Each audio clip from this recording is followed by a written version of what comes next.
STEMpowered Women Podcast. I'm your host, Brittany Miriki, the founder of Sistas in STEM. If you're new to our audience and don't really know who we are, Sistas in STEM is a multimedia platform aimed toward empowering women of color in their daily lives and their passion for science, technology, engineering, and math. I created this podcast to showcase empowered women, STEMpowered women. And today, we are going to dive deeper into the story I was telling you about how I recently switched roles. I was at my previous job, I quit my job, and now I'm exploring a whole new industry. I broke into tech essentially, I guess. Now, if you don't know the story, go ahead and go back, listen to the first episode so that way you'll know a little bit more information about everything. And then now in this episode, we're going to take a deeper dive, learn about my journey through this all, and then afterwards, we'll proceed into more episodes with all of your favorite lovely ladies. Okay, let's get to it.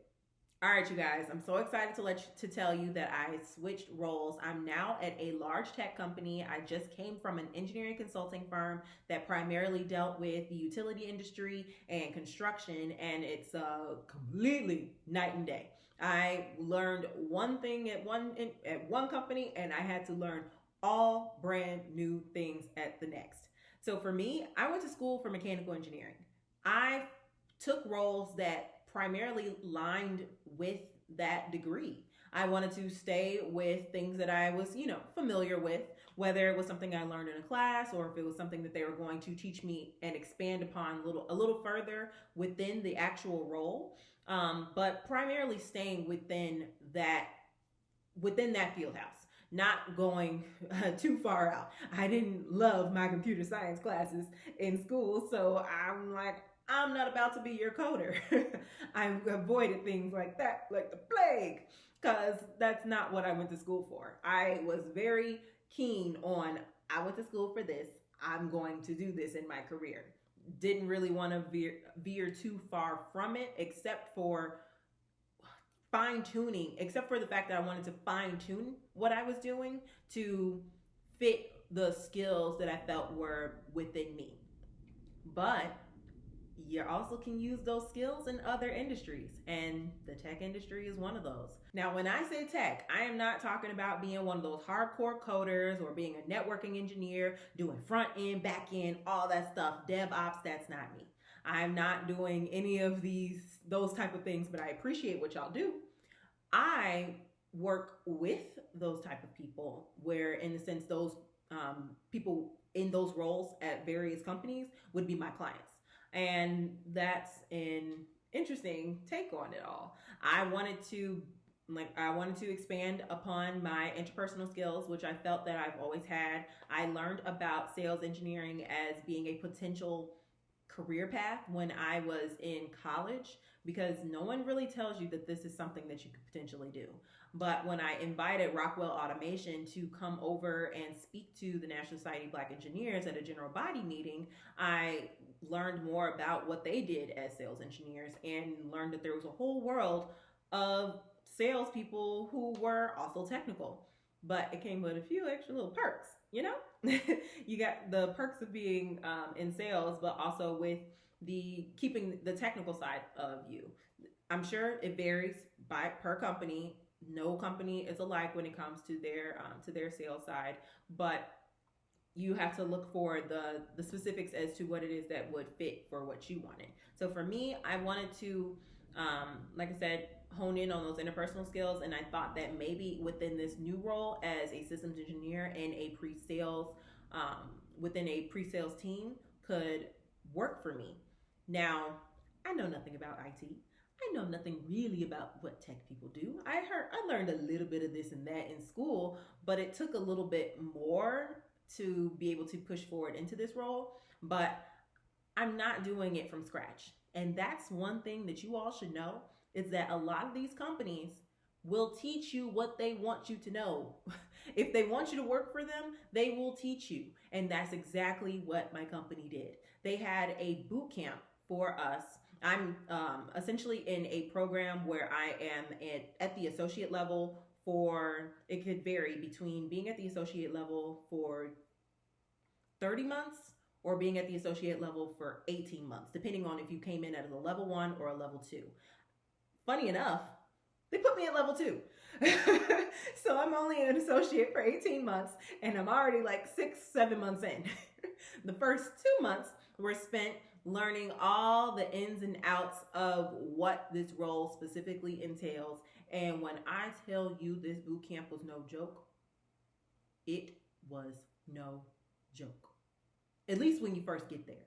Because once you learn something for the first month, it's all brand new. Then you're kind of reiterating on it as you move along, and it got a little bit easier. Of course, it was still tough, but you understood a lot of the terms.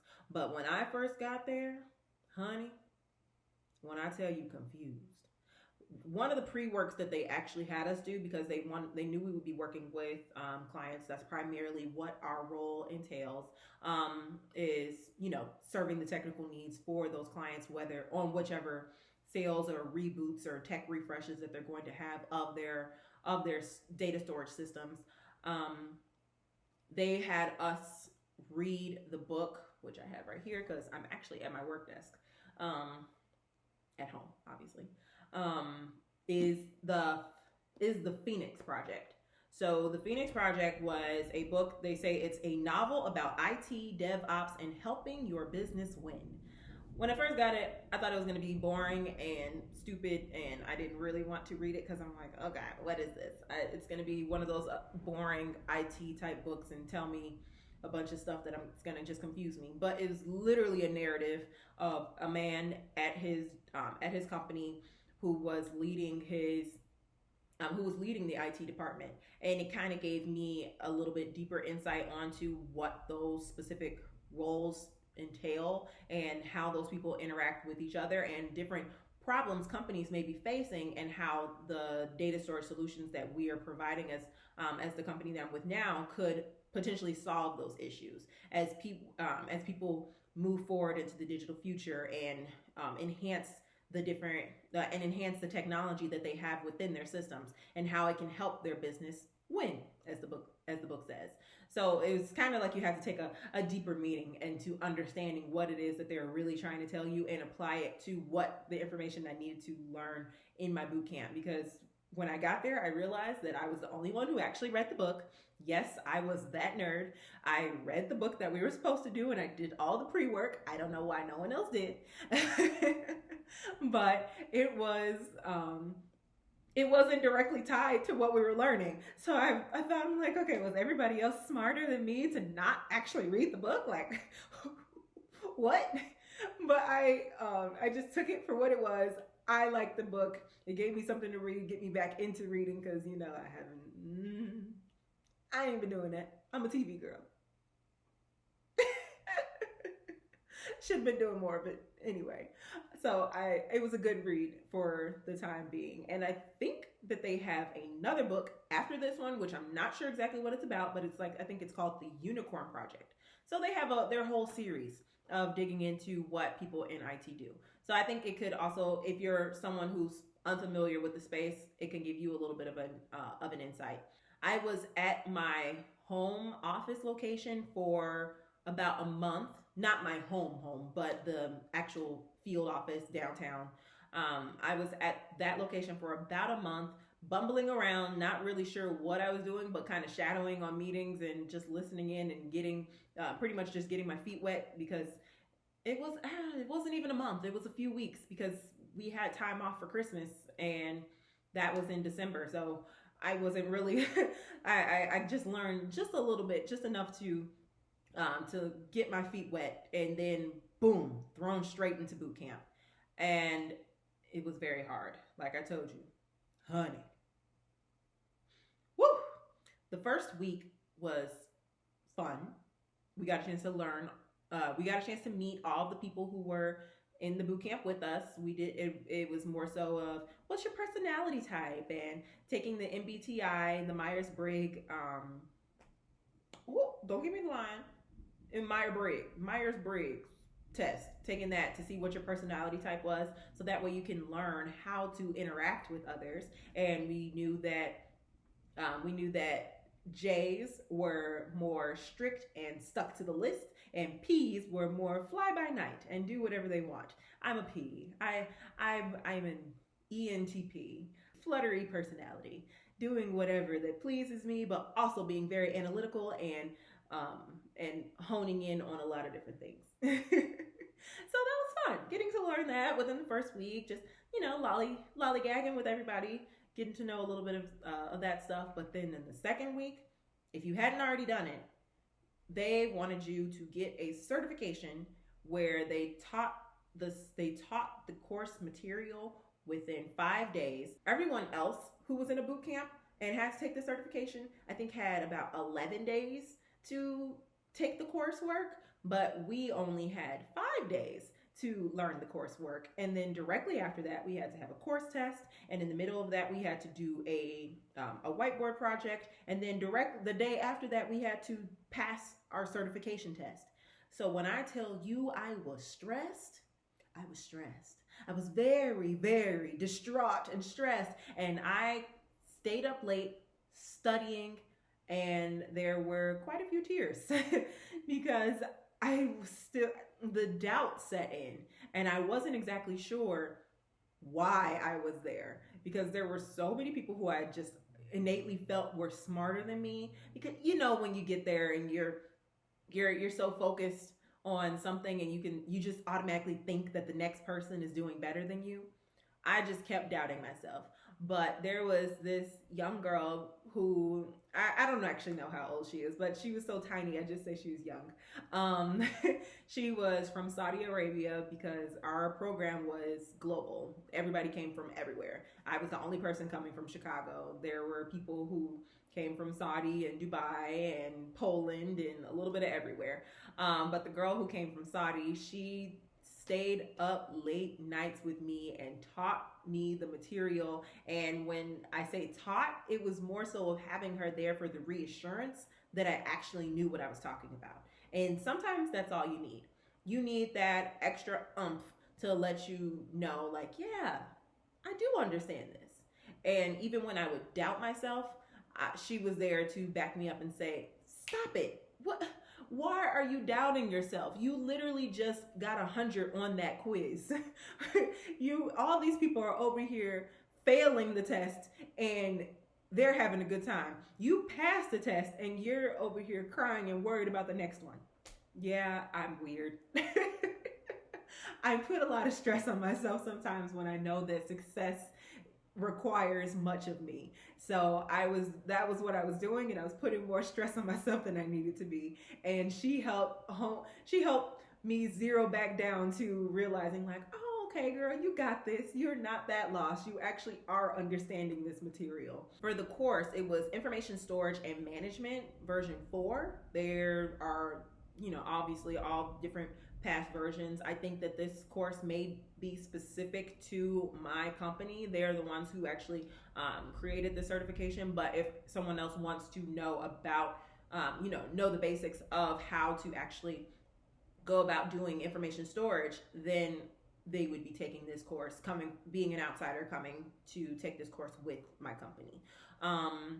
So they basically they were setting the standard on that certification. So there were definitely people who were all there who knew the material and could be great resources. I was learning everything from all the different networking protocols to how data is actually stored within a storage system, and I knew nothing about this stuff beforehand. But after passing that certification, it literally set the standard for the whole rest of the time. And that's why I say that the first month was the hardest for me, because I was just guzzling so much information that it could almost regurgitate it. And the second month was more so applying the information that you learned within the first month. It turned out great overall. Obviously, I came out of boot camp after those 2 months back into my field office feeling like I had learned a whole lot and yet nothing at all, because there's different things that apply to the specific field locations and how they operate versus what you learned in an enclosed environment. So it takes various skills from you to actually apply that learning in your role. I know that whatever specific sector of tech that you're going to break into, that will require more work on your part to make sure that you're not just keeping a closed mind when it comes to information. Everybody can do something in a silo, but that's not how the world operates. Being 6 months from my start date, I feel like I'm in a completely different place than I was before. I'm truly grateful for it, because one thing that continues to drive me when it comes to my job, whether it's this one or it's a previous role, it's knowing that I'm continuously learning. And I think that with the innovation that this company continues to put forward, there will always be something that I'm going to have to learn, but it's also going to be on me to make sure that I want to keep that foot forward and stay ahead of the curve and learn that. It's tricky to say, like, yeah, there's always something to learn, but you gotta want to learn it. Otherwise you'll just get lost in the shuffle, and that's one thing I'm trying to make sure that does not happen to me. I need to make sure that I stay ahead of everything. I hope this information was helpful. One of the main message that I wanted to share with you is that you can break into a specific role, because there are always going to be certain boot camps, whether it's within your company or outside of it, that can help guide you into those specific industries. Just because you learn one thing doesn't mean that you can't learn another. You don't have to be just one thing within your career. You can expand upon it in many various ways. And I am not going to say that I am the expert on all of this, because it's new. This is brand new for me, and I am trying to learn and see where this journey actually will take me. I just wanted to share the experience that I had, because who knows, it could help somebody. Sharing is caring, knowledge is power, whatever cliche you want to go with. Hopefully this information was able to help you and empower you to want to make that career move. Maybe you were thinking about moving into tech and you're not really sure that you should even do it. I hope that this will let you know that a mechanical engineer was able to do it. Now I'm a systems engineer. Who would have thunk it? The Lord. The Lord had a plan, and I'm following it. All right, you guys. Thank you for tuning in. This has been another episode of the STEMpowered Women Podcast. You can follow me at Brittany A. Joy on Instagram. You can also find us at the Sistas in STEM on Instagram, Facebook, Twitter, whatever your heart desires. And this will also be posted on YouTube for all the people who want to see the lovely faces of the ladies on being featured this season. Remember, you are empowered. You are STEMpowered. You've got this, sis. I'll see you on the next one. Bye.